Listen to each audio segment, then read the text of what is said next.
Hi, hello, ನಮಸ್ತೆ. ಎಲ್ಲರೂ ಹೇಗಿದ್ದೀರಾ? ಚೆನ್ನಾಗಿದ್ದೀರಾ ಅನ್ಕೊತೀನಿ. ಲೈಕ್ ಮಾಡಿ, ಶೇರ್ ಮಾಡಿ, ಸಬ್ಸ್ಕ್ರೈಬ್ ಮಾಡ್ಕೊಳ್ಳಿ ಅಂತ ಕೇಳ್ತೀನಿ. ಯಾರೆಲ್ಲ ನನ್ನ ಚಾನಲ್ನ ಸಬ್ಸ್ಕ್ರೈಬ್ ಮಾಡಿಕೊಂಡು ನನಗೆ ಸಪೋರ್ಟ್ ಮಾಡ್ತಾ ಇದ್ದೀರಾ, ಹಾಗೆ ಯಾರೆಲ್ಲ ರಿಟರ್ನಿಂಗ್ ಸಬ್ಸ್ಕ್ರೈಬರ್ ಇದ್ದೀರಾ, ಹಾಗೆ ಯಾರೆಲ್ಲ ಈ ವಿಡಿಯೋ ಮೂಲಕ ನನ್ನ ಚಾನಲ್ನ ಫಸ್ಟ್ ಟೈಮ್ ವಿಸಿಟ್ ಮಾಡ್ತಾ ಇದ್ದೀರಾ, ಎಲ್ರಿಗೂ thank you thank you thank you and welcome ಅಂತ ಹೇಳ್ತೀನಿ. ಪ್ಲೀಸ್ ನನ್ನ ಚಾನಲ್ಗೆ ನಿಮ್ಮ ಸಪೋರ್ಟ್ ಇರಲಿ ಅಂತ ಕೇಳ್ತೀನಿ. ನೀವು ಕಮ್ಮರಿಗೆ ನಿಮ್ಮ ಸಪೋರ್ಟ್ ಬೇಕೇ ಬೇಕು. ಪ್ಲೀಸ್ ಸಪೋರ್ಟ್ ಮಾಡಿ ಅಂತ ಕೇಳ್ತೀನಿ. ಇವತ್ತಿನ ನನ್ನ ಸಿಂಪಲ್ ಡೇ ಹೇಗಾಯಿತು, ನಾನು ಏನು ಕುಕ್ ಮಾಡಿದೆ ಅನ್ನೋದನ್ನ ಇವತ್ತು ನಾನು ನಿಮ್ಮ ಜೊತೆ ಶೇರ್ ಮಾಡ್ಕೊತಾ ಇದ್ದೀನಿ. ಇವತ್ತು ಬೆಳಗ್ಗೆ ಎದ್ದಾಗ ಸ್ವಲ್ಪ ಲೇಟೇ ಆಗಿತ್ತು. ಲೇಟ್ ಆಗಿದ್ರಿಂದ ಹಾಗೆ ಮಾಮೂಲಾಗಿ ಮೊದಲು ಫ್ರೆಶ್ ಅಪ್ ಆಗಿ ಬಾಗಿಲಿಗೆಲ್ಲ ನೀರು ಹಾಕಿ ರಂಗೋಲಿ ಹಾಕಿ ಒಳಗೆ ಬಂದು ಏನು ತಿಂಡಿ ಮಾಡೋದು ಅಂತ ಯೋಚನೆ ಮಾಡ್ತಾ ಇದ್ದೆ. ಏನು ಪ್ಲಾನಿಂಗ್ ಇರಲಿಲ್ಲ. ಹಾಗೆ ತರಕಾರಿಯವ್ರು ಬಂದರು, ನೋಡೋಣ ಏನು ತರಕಾರಿ ಇದೆ ಅಂತ ಹೇಳಿ ಆಚೆ ಹೋದ್ವಿ.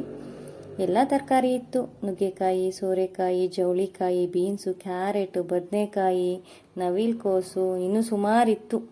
ಏನಿರಲಿಲ್ಲ, ಆಲ್ಮೋಸ್ಟ್ ಎಲ್ಲ ತರಕಾರಿ, ಬೆಂಡೆಕಾಯಿ, ಆಲೂಗೆಡ್ಡೆ, ಈ ರೀತಿಯಾಗಿ ಎಲ್ಲ ಇತ್ತು. ನಮ್ಮ ಮನೇಲಿ ಸ್ವಲ್ಪ ತರಕಾರಿ ಇತ್ತು, ಹಾಗಾಗಿ ಜವಳಿಕಾಯಿ, ಹಸಿಮೆಣಸಿನ್ಕಾಯಿ ಮತ್ತು ನವಿಲ್ಕೋಸನ್ನು ತೊಗೊಂಡ್ವಿ. ಹಾಗೆ ಉಪ್ಪಿಟ್ಟು ಮಾಡಿಕೊಂಡು ತಿನ್ಕೊಂಡು ಇವತ್ತು ಉಪ್ಪಿಟ್ಟು ಸಾಕು ಅಂತ ಹೇಳ್ಬಿಟ್ಟು ಮಧ್ಯಾಹ್ನ ಅಡುಗೆ ಮಾಡೋಣ ಅಂತ ಹೇಳಿಬಿಟ್ಟು ಹೋದೆ. ಅಡುಗೆನ ನಿಮ್ಮ ಜೊತೆ ಶೇರ್ ಮಾಡೋಣ, ಇವತ್ತು ಏನು ಮಾಡ್ತೀನಿ ಮಧ್ಯಾಹ್ನಕ್ಕೆ ಅಂತ ಹೇಳ್ಬಿಟ್ಟು ಶೇರ್ ಮಾಡ್ತಾ ಇರುವಂಥದ್ದು. ನಾನು ಸ್ವಲ್ಪ ಮೊಳಕೆ ಹುಳಿಕಾಳಿತ್ತು, ಹಾಗಾಗಿ ಅದ್ರ ಜೊತೆ ತರಕಾರಿ ಹಾಕಿಬಿಟ್ಟು ನಾನು ಮಾಡ್ತಾ ಇದ್ದೀನಿ. ಈ ರೀತಿ ಮಾಡಿ ತುಂಬ ಚೆನ್ನಾಗಿರುತ್ತೆ.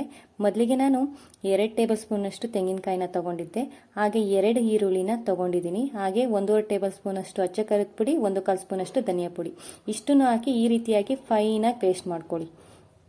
ಫೈನಾಗಿ ಪೇಸ್ಟ್ ಮಾಡಿಕೊಂಡು ನಾನು ಅದನ್ನು ಪಕ್ಕಕ್ಕೆ ಇಟ್ಕೊಂಡಿದ್ದೀನಿ. ಇನ್ನು ನಾನಿಲ್ಲಿ ಮೊಳಕೆ ಹುಳಿಕಾಳನ್ನ ಬೇಯಕ್ಕಿಟ್ಟಿದ್ದೆ ಅಲ್ವಾ, ಅದನ್ನು 3 ವಿಸಲ್ ತೊಗೊಂಡಿದ್ದೆ. ನೋಡಿ, 3 ವಿಸಲ್ ತೊಗೊಂಡು ಫುಲ್ ಕಂಪ್ಲೀಟಾಗಿ ಕೂಲ್ ಆದಮೇಲೆ ನಾನು ಕುಕ್ಕರ್ ಲಿಡ್ಡನ್ನು ಓಪನ್ ಮಾಡ್ತಿರೋವಂಥದ್ದು. ಅದು ಹೇಗೆ ಬೆಂದಿದೆ ಅಂತ ಹೇಳ್ಬಿಟ್ಟು ನಾನು ಚೆಕ್ ಮಾಡ್ಕೊತಾ ಇದ್ದೆ. ಇನ್ನೂ ಸ್ವಲ್ಪ ಬೇಯಬೇಕಿತ್ತು ಅದು. ಹಾಗಾಗಿ ನಾನು ಈಗ ತರಕಾರಿ ಹಾಕ್ಬೇಕಲ್ವಾ, ಹಾಗಾಗಿ ಓಕೆ ಅದು ಇನ್ನು ತರಕಾರಿ ಹಾಕಿದ ಮೇಲೆ ಬೇಯಿಸೋಣ ಅಂತ ಹೇಳ್ಬಿಟ್ಟು ಜಸ್ಟ್ 3 ವಿಸಲ್ನ ತೊಗೊಂಡಿರೋ ಅಂಥದ್ದು. ಈಗ ನಾನು ಆ ಮೊಳಕೆ ಹುಳಿಕಾಳು ಸಾಕಾಗಲ್ಲ, ಹಾಗಾಗಿ ಮುಕ್ಕಾಲು ಕಪ್ಪು ಬೇಳೆ ತೊಗೊಂಡಿದ್ದೀನಿ. ನೋಡಿ, ಮುಕ್ಕಾಲು ಕಪ್ಪು ಬೇಳೆನ ತೊಳ್ಕೊಂಡು ನಾನು ಅದಕ್ಕೆ ಹಾಕ್ಕೊಂಡಿದ್ದೀನಿ. ಹಾಗೆ ಬೆಳಗ್ಗೆ ಫ್ರೆಶ್ ಆಗಿ ನವಿಲ್ಕೋಸು ತೊಗೊಂಡಿದ್ನಲ್ಲ, ಅದನ್ನೇ ಹಾಕೋಣ ಚೆನ್ನಾಗಿರುತ್ತೆ ಅಂತ ಹೇಳ್ಬಿಟ್ಟು ನವಿಲ್ಕೋಸನ್ನ ಹಾಕಿ ಮಾಡ್ತಾ ಇರೋವಂಥದ್ದು. ಮೊಳಕೆ ಹುಳಿಕಾಳು ಜೊತೆ ನವಿಲ್ಕೋಸ ಅಂತ ಯೋಚನೆ ಮಾಡ್ಬೋದು. ಒಂದು ಸತಿ ಮಾಡಿ ನೋಡಿ, ಖಂಡಿತವಾಗ್ಲೂ 100% ನೀವು ಮತ್ತೆ ಮಾಡ್ತೀರಾ ಅಂತ ಹೇಳ್ತೀನಿ. ತುಂಬ ಟೇಸ್ಟಿಯಾಗಿ ಬಂದಿತ್ತು ಸಾಂಬಾರು. ಈ ರೀತಿಯಾಗಿ ಕಟ್ ಮಾಡಿಕೊಂಡು ನಾನು ಹಾಕಿರೋ ಅಂಥದ್ದು. ಈಗ ಮೊಳಕೆ ಕಟ್ಟಿರೋ ಕಾಳುಗಳು, ಹಸಿ ಕಾಳುಗಳೆಲ್ಲ ಇರುತ್ತಲ್ಲ, ಈ ರೀತಿಯಾಗಿ ಸ್ವಲ್ಪ ಇದ್ದಾಗ ಅದಕ್ಕೆ ಬೇಳೆನ ಮಿಕ್ಸ್ ಮಾಡಿ ತುಂಬಾನೇ ಚೆನ್ನಾಗಿರುತ್ತೆ. ನಾನು ಕೂಡ ಇವತ್ತು ಸ್ವಲ್ಪ ಇತ್ತು, ಸಾಲ್ಟೇಜ್ ಆಗುತ್ತೆ ಅಂತಾನೆ ಬೇಳೆನ ಹಾಕಿರೋ ಅಂಥದ್ದು. ಇಲ್ಲಿ 2 ಟೊಮೊಟೊ ಕೂಡ ನಾನು ಇಲ್ಲಿ ಬೇಯಕ್ಕೆ ಹಾಕಿದ್ದೀನಿ, ಅದನ್ನು ಕಟ್ ಮಾಡ್ಕೊಂಡಿಲ್ಲ, ಬೆಂದ್ಮೇಲೆ ಹಾಗೆ ಸ್ಮ್ಯಾಶ್ ಮಾಡ್ಕೊಬೋದು. ಅಷ್ಟನ್ನು ಹಾಕಿ ನಾನು ಕುಕ್ಕರ್ ಲಿಡ್ಡನ್ನು ಮುಚ್ಚಿ 2 ವಿಸಲ್ ತೊಗೊಂಡಿದ್ದೆ. ಯಾಕಂದರೆ ಬೇಳೆ ನವಿಲ್ಕೋಸು ನನಗೆ ಬೇಯಬೇಕು, ಅದ್ರ ಜೊತೆಗೆ ಮೊಳಕೆ ಹುಳಿಕಾಳು ಕೂಡ ಸ್ವಲ್ಪ ಬೇಯಬೇಕಿತ್ತು. ಇಷ್ಟನ್ನು ತೊಗೊಂಡಿದ್ದೆ 2 ವಿಸಲು. ಕರೆಕ್ಟಾಗಿ 3 ಕೂಡ ಚೆನ್ನಾಗಿ ಬೆಂದಿತ್ತು. ಹಾಗೆ ಟೊಮೊಟೊ ಕೂಡ ಮೆತ್ತಗಾಗಿತ್ತಲ್ಲ, ಅದನ್ನು ಹಾಗೆ ನಾನು ಸೌಟ್ ಸಹಾಯದಿಂದ ಸ್ಮ್ಯಾಶ್ ಮಾಡ್ಕೊಂಡಿದ್ದೀನಿ. ನೋಡಿ ಎಷ್ಟು ಚೆನ್ನಾಗಿ ಕಾಣ್ತಿದೆ, ಕಂಪ್ಲೀಟಾಗಿ ಅದು ಸ್ಮ್ಯಾಶ್ ಆಗಿದೆ. ಈಗ ನಾನು ಮತ್ತೆ ಸ್ಟವನ್ನು ಆನ್ ಮಾಡ್ಕೊಂಡಿದ್ದೀನಿ. ಆನ್ ಮಾಡಿಕೊಂಡು ಮೊದಲೇ ಏನು ನಾನು ಮಸಾಲೆನ ರುಬ್ಬಿಟ್ಕೊಂಡಿದ್ದೆ ಅದನ್ನು ಹಾಕಿ ಅದೇ ಜಾರ್ಗೆ ಸ್ವಲ್ಪ ನೀರನ್ನು ಹಾಕಿ ಬಗ್ಗಿಸ್ಕೊಂಡಿದ್ದೀನಿ. ಈಗ ಚೆನ್ನಾಗಿ ಮಿಕ್ಸ್ ಮಾಡ್ಕೊಳ್ಳಿ, ಒಂದ್ಸತಿ ಚೆನ್ನಾಗಿ ಮಿಕ್ಸ್ ಮಾಡ್ಕೊಳ್ಳಿ. ಹಾಗೆ ನಿಮಗೆ ಯಾವ ಅದಕ್ಕೆ ಬೇಕೋ ಅದಕ್ಕೆ ಮಾಡ್ಕೊಳ್ಳಿ. ತುಂಬ ಗಟ್ಟಿ ಮಾಡೋಕೆ ಹೋಗ್ಬೇಡಿ ಸಾಂಬಾರನ್ನ. ಮುದ್ದೆ ಮತ್ತು ರೈಸಿಗೆ ಎರಡಕ್ಕೂ ಮ್ಯಾಚ್ ಆಗಬೇಕು. ನಾನು ಆ ರೀತಿಯಾಗಿ ಮಾಡ್ತಾ ಇರೋವಂಥದ್ದು. ತುಂಬ ತೆಳ್ಳಗೂ ನಾನು ಮಾಡ್ತಾ ಇಲ್ಲ, ಇಲ್ಲಿ ಎರಡಕ್ಕೂ ಮ್ಯಾಚ್ ಆಗಬೇಕು. ಹಾಗಾಗಿ ನೋಡಿ ನೀರು ಹಾಕ್ಕೊಳ್ಳಿ ಅಂತ ಹೇಳ್ತೀನಿ. ಹಾಗೆ ರುಚಿಗೆ ತಕ್ಕಷ್ಟು ಉಪ್ಪನ್ನು ಹಾಕಿ ಒಂದ್ಸತಿ ಚೆನ್ನಾಗಿ ಮಿಕ್ಸ್ ಮಾಡ್ಕೊಳ್ಳಿ. ಈಗ ಚೆನ್ನಾಗಿ ಇದು ಬೇಯಬೇಕು. ನೋಡಿ ಈ ರೀತಿಯಾಗಿದೆ ಸಾಂಬಾರು, ಸಾಕು, ಅದು ಚೆನ್ನಾಗಾಗುತ್ತೆ. ಚೆನ್ನಾಗಿ ಕುದಿಸಿ ನೋಡಿ, ಎಷ್ಟು ಚೆನ್ನಾಗಿ ಕುದೀತಾ ಇದೆ. ಕುದ್ದಿ ಕಲ್ಲರೇ ಚೇಂಜ್ ಆಗಿದೆ ಅದು ಬೆಂದಿ. ಈ ರೀತಿಯಾಗಿ ಚೆನ್ನಾಗಿ ಕುದಿಸ್ಕೊಳ್ಳಿ ಅಂತ ಹೇಳ್ತೀನಿ. ಲಾಸ್ಟಲ್ಲಿ ಸ್ವಲ್ಪ ಗರಂ ಮಸಾಲನ ಹಾಕಿ, ಟೇಸ್ಟು ತುಂಬಾ ಚೆನ್ನಾಗಿರುತ್ತೆ. ಮೇಲೆ ಹಾಕಿದಾಗ ಗರಂ ಮಸಾಲ ಫ್ಲೇವರ್ ತುಂಬ ಚೆನ್ನಾಗಿ ಬರುತ್ತೆ. ಹಾಗೆ ನಾನು ಲಾಸ್ಟಲ್ಲಿ ಕಸ್ತೂರಿ ಮೇಥಿನ ಹಾಗೆ ಹಾಕೊತಾ ಇದ್ದೀನಿ, ಸ್ವಲ್ಪ ಪುಡಿ ಮಾಡಿಬಿಟ್ಟು ಕೈಯಲ್ಲೇ ಕ್ರಷ್ ಮಾಡಿಕೊಂಡು. ತುಂಬ ಚೆನ್ನಾಗಿರುತ್ತೆ. ಲಾಸ್ಟಲ್ಲಿ ಗರಂ ಮಸಾಲ ಮತ್ತು ಕಸ್ತೂರಿ ಮೇಥಿನ ಯೂಸ್ ಮಾಡಿ ಸಾಂಬಾರು ಸೂಪರಾಗಿ ಬರುತ್ತೆ ಅಂತ ಹೇಳ್ತೀನಿ. ಈ ರೀತಿಯಾಗಿ ಮಾಡಿ ನೋಡಿ, ಖಂಡಿತವಾಗ್ಲೂ ನೀವು ಮತ್ತೊಮ್ಮೆ ಟ್ರೈ ಮಾಡೇ ಮಾಡ್ತೀರಾ ಅಂತ ಹೇಳ್ತೀನಿ. ಯಾರೆಲ್ಲ ನನ್ನ ಚಾನಲ್ನ ಇನ್ನೂ ಸಬ್ಸ್ಕ್ರೈಬ್ ಮಾಡ್ಕೊಂಡಿಲ್ಲ ಪ್ಲೀಸ್ ಸಬ್ಸ್ಕ್ರೈಬ್ ಮಾಡ್ಕೊಳ್ಳಿ. ನ್ಯೂ ಕಮ್ಮರಿಗೆ ನಿಮ್ಮ ಸಪೋರ್ಟ್ ಇರಲಿ ಅಂತ ಹೇಳ್ತೀನಿ. ನಿಮ್ಮೊಂದು ಸಬ್ಸ್ಕ್ರೈಬ್ ಮಾಡಿದಾಗ ನನಗೆ ಖಂಡಿತವಾಗ್ಲೂ ಮೋಟಿವೇಶನ್ ಸಿಗುತ್ತೆ, ಇನ್ನೂ ಒಳ್ಳೊಳ್ಳೆ ಕಂಟೆಂಟ್ ಕೊಡಬೇಕು ಅನಿಸುತ್ತೆ. ಪ್ಲೀಸ್ ಸಬ್ಸ್ಕ್ರೈಬ್ ಮಾಡಿಕೊಂಡು ಸಪೋರ್ಟ್ ಮಾಡಿ ಅಂತ ಹೇಳ್ತೀನಿ. ಒಂದು ಲೈಕ್ ಮಾಡಿ, ಒಂದು ಲೈಕ್ ಮಾಡೋದ್ರಿಂದ ಬೇರೆಯವರಿಗೆ ಪ್ರಮೋಟ್ ಆಗುತ್ತೆ, ಹಾಗೆ ನಿಮಗೆ ಈ ವಿಡಿಯೋ ಇಷ್ಟ ಆಗಿದೆ ಅಂತ ನನಗೂ ಕೂಡ ಗೊತ್ತಾಗುತ್ತೆ. ಪ್ಲೀಸ್ ಒಂದು ಲೈಕ್ ಮಾಡಿ ಸಬ್ಸ್ಕ್ರೈಬ್ ಮಾಡ್ಕೊಳ್ಳಿ ಅಂತ ಹೇಳ್ತೀನಿ. ಸಾಂಬಾರು ಚೆನ್ನಾಗಿ ಬೆಂದಿತ್ತು, ಅದನ್ನು ಪಕ್ಕಕ್ಕೆ ಇಟ್ಕೊಂಡಿದ್ದೀನಿ. ಈ ಕಡೆ ಒಗ್ಗರಣೆಗೆ ಒಂದು ಪಾತ್ರೆ ಇಟ್ಟಿದ್ದೆ. ಒಂದು ಪಾತ್ರೆಗೆ 1 ಟೇಬಲ್ ಸ್ಪೂನ್ ಅಷ್ಟು ಆಯಿಲ್ ಹಾಕಿ ಅದಕ್ಕೆ ಸಾಸಿವೆ, ಕರಿಬೇವು, ಹಾಗೆ ಒಣಮೆಣಸಿನ್ಕಾಯಿ, ಒಂದು ಈರುಳ್ಳಿ, ಈಗ ಇಷ್ಟನ್ನ ಹಾಕಿ ನಾನು ಒಗ್ಗರಣೆ ಮಾಡ್ಕೊತಿರೋದು ಅಂಥದ್ದು. ಈರುಳ್ಳಿ ನಾನು ರಫಾಗಿ ಕಟ್ ಮಾಡ್ಕೊಂಡಿದ್ದೆ, ಇದೇ ರೀತಿ ಮಾಡ್ಕೊಳ್ಳಿ, ಒಗ್ಗರಣೆಗೆ ತುಂಬ ಚೆನ್ನಾಗಿರುತ್ತೆ. ಈಗ ನಾನು ಸ್ಟವನ್ನು ಆಫ್ ಮಾಡ್ಕೊಂಡಿದ್ದೀನಿ. ಸ್ಟವನ್ನು ಆಫ್ ಮಾಡ್ಕೊಂಡು ಏನು ಚೆನ್ನಾಗಿ ನಾವು ಸಾಂಬಾರನ್ನ ಕುದಿಸಿ ಪಕ್ಕಕ್ಕೆ ಇಟ್ಕೊಂಡಿದ್ವಿ ಅದನ್ನು ಇದಕ್ಕೆ ಶಿಫ್ಟ್ ಮಾಡ್ಕೊತಾ ಇರೋವಂಥದ್ದು. ಕಂಪ್ಲೀಟಾಗಿ ನಾನು ಹಾಕ್ಕೊತೀನಿ. ಈಗ ನೋಡಿ ಎಷ್ಟು ಚೆನ್ನಾಗಿ ಕಾಣ್ತಾ ಇದೆ ಅಂತ ಹೇಳ್ಬಿಟ್ಟು. ಮೇಲೆ ಒಗ್ಗರಣೆ ಕೊಡ್ತೀವಲ್ಲ, ಆ ಸಾಂಬಾರು ತುಂಬಾ ಟೇಸ್ಟಿ ಇರುತ್ತೆ. ಫಸ್ಟಿಗೆ ಒಗ್ಗರಣೆ ಕೊಟ್ಟು ಮಾಡುವಂತಹ ಟೇಸ್ಟೇ ಬೇರೆ, ಲಾಸ್ಟಲ್ಲಿ ಫೈನಲಲ್ಲಿ ಮೇಲೆ ಒಗ್ಗರಣೆ ಕೊಡ್ತೀವಲ್ಲ ಆ ಫ್ಲೇವರು, ಆ ಟೇಸ್ಟು ನಿಜವಾಗ್ಲೂ ಚೇಂಜ್ ಇರುತ್ತೆ. ಖಂಡಿತವಾಗ್ಲೂ ಈಗ ಮಾಡಿ ಅಂತ ಹೇಳ್ತೀನಿ. ನೋಡಿ ಎಷ್ಟು ಚೆನ್ನಾಗಿದೆ. ಮುದ್ದೆ ಅನ್ನಕ್ಕೆ ಸೂಪರ್ ಆಗಿತ್ತು. ನಾನು ಕೂಡ ಮಧ್ಯಾಹ್ನದ ಊಟಕ್ಕೇನೆ ಇದನ್ನು ಮಾಡಿರೋ ಅಂಥದ್ದು. ಆ ಕಡೆ ಸಾಂಬಾರು ರೆಡಿ ಆಯಿತು. ಅದೇ ಕುಕ್ಕರ್ಗೆ ನಾನು ಕುಕ್ಕರ್ನ ವಾಶ್ ಮಾಡಿಕೊಂಡು ರೈಸಿಗೆ ಇಟ್ಟಿದ್ದೆ, ರೈಸ್ ಆಗಿದೆ. ಈ ಕಡೆ ಮುದ್ದೆ ಕೂಡ ಇಟ್ಟಿದ್ದೆ, ಮುದ್ದೆ ಕೂಡ ಬೇಯ್ತಾ ಇದೆ. ಮುದ್ದೆ ಆದರೆ ಮಧ್ಯಾಹ್ನದ ಊಟ ಮಾಡಿಬಿಡ್ಬೋದು, ಅಷ್ಟು ಚೆನ್ನಾಗಿತ್ತು ಸಾಂಬಾರು. ನಿಜವಾಗ್ಲೂ ಒಂದ್ಸತಿ ಟ್ರೈ ಮಾಡಿ ಅಂತ ಹೇಳ್ತೀನಿ. ನೋಡಿ ಮಧ್ಯಾಹ್ನದ ಫುಲ್ ಮೀಲ್ಸ್ ರೆಡಿಯಾಗಿದೆ. ನಿಜವಾಗ್ಲೂ ಮಿಸ್ ಮಾಡ್ದಲ್ಲೇ ಟ್ರೈ ಮಾಡಿ ಅಂತ ಹೇಳ್ತೀನಿ. ಈ ಬಿಸಿಲಲ್ಲಿ ಆದಷ್ಟು ನೀರು ಮಜ್ಜಿಗೆನ ಕುಡೀರಿ ಅಂತ ಹೇಳ್ತೀನಿ.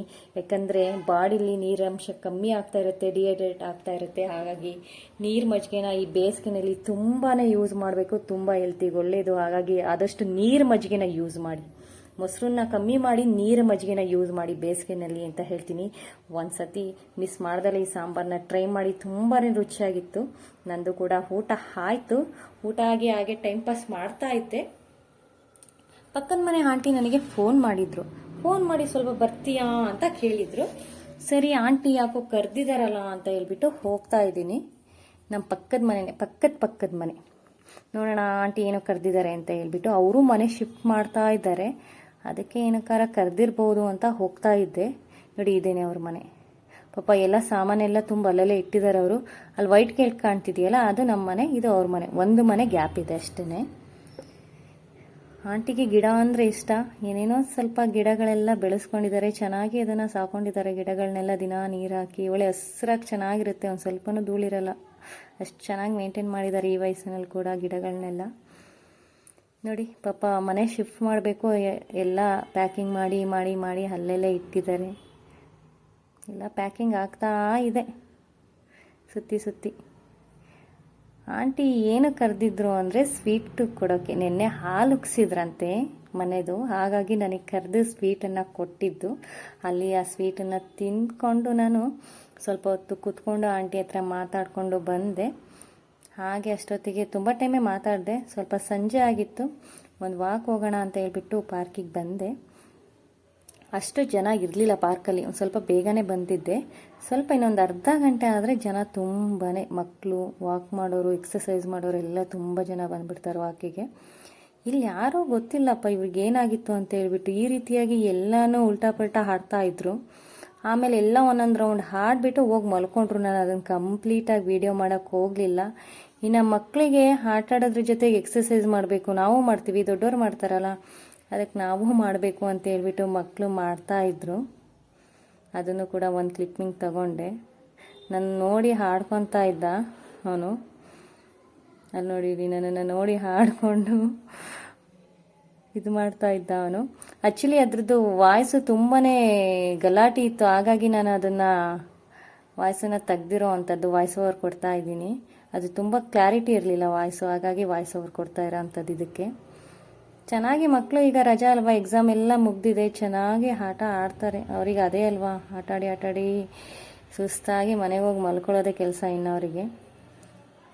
ಅಲ್ಲಿಂದ ಮುಗಿಸ್ಕೊಂಡ್ಬಂದೆ. ಮನೇಲಿ ಸ್ವಲ್ಪ ಕೆಲಸ ಅದು ಇದು ಎಲ್ಲ ಆಯಿತು. ಊಟ ಮಾಡಿ ಆಚೆ ಬಂದೆ. ಪೂರ್ಣ ಚಂದ್ರ ಕಾಣ್ತಾ ಇತ್ತು ಡೈರೆಕ್ಟಾಗಿ.